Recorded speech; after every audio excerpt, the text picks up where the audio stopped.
முதலமைச்சர் விஜய் என்ன செய்ய போகிறாரோ அச்சத்தில் பெருநிறுவன முதலீட்டாளர்கள் தொழிலதிபர்களின் நம்பிக்கையை இழக்கும் தமிழகம். முதலீட்டாளர்களின் சொர்க்கம் என்று புகழப்பட்ட தமிழகத்தின் நிலைமை கடந்த சில வாரங்களில் நடந்த 2 முக்கிய சம்பவங்களால் தலைகீழாக மாறியுள்ளது. பக்கத்து மாநிலமான ஆந்திரா ராக்கெட் வேகத்தில் முதலீடுகளை அள்ளிச் செல்ல, தமிழகமோ கையை பிசைந்து கொண்டு வேடிக்கை பார்க்கும் நிலைக்கு தள்ளப்பட்டுள்ளது. இந்த 2 முக்கிய இழப்புகள் தமிழகத்தின் பொருளாதார வளர்ச்சியை பெரிய கேள்விக்குள்ளாக்கியுள்ளன.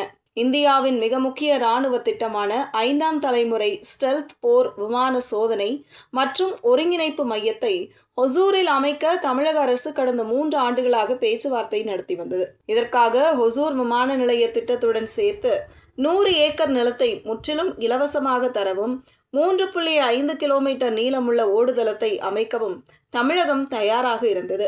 ஆனால் அனைத்து வசதிகளும் ஒசூரில் இருந்தும் இந்த 15,000 கோடி ரூபாய் மதிப்பிலான மெகா திட்டம் ஆந்திர மாநிலம் புட்டபத்ரிக்கு சென்றுவிட்டது. அங்கு மத்திய பாதுகாப்புத்துறை அமைச்சர் ராஜ்நாத் சிங் மற்றும் ஆந்திர முதல்வர் சந்திரபாபு நாயுடு ஆகியோர் இதற்கான அடிக்கல்லை நாட்டினார்கள். தொழில்நுட்ப ரீதியாக தமிழகம் வலுவாக இருந்தும் இந்த வாய்ப்பை ஆந்திரா தட்டி பறித்துள்ளது பெரும் அதிர்ச்சியை ஏற்படுத்தியுள்ளது. ஆந்திர மாநிலம் திருப்பதிக்கு அருகில் உள்ள சத்தியவேடு பகுதியில் சுமார் 2,500 கோடி ரூபாய் முதலீட்டில் இந்த ராயல் என்ஃபீல்ட் பிரம்மாண்ட தொழிற்சாலை அமைய உள்ளது. தமிழக எல்லையை ஒட்டியே இந்த முதலீடு ஆந்திராவிற்குள் சென்றிருப்பது தமிழகத்தின் தொழில்துறை முகமதிப்பிற்கு விழுந்த அடுத்த பலத்த அடியாகும். தமிழகத்தில் ஏற்பட்ட அரசியல் மாற்றங்கள் மற்றும் தமிழக வெற்றிக் கழகம் ஆட்சி பொறுப்பேற்று உள்ள இந்த சூழலில் பன்னாட்டு நிறுவனங்கள் மத்தியில் ஒருவித சுணக்கத்தையும் அச்சத்தையும் ஏற்படுத்தியுள்ளதாக பொருளாதார வல்லுநர்கள் குற்றம் சாட்டுகின்றனர். புதிய அரசின் கொள்கைகள் எப்படி இருக்கும், அரசியல் அழுத்தங்கள் வருமா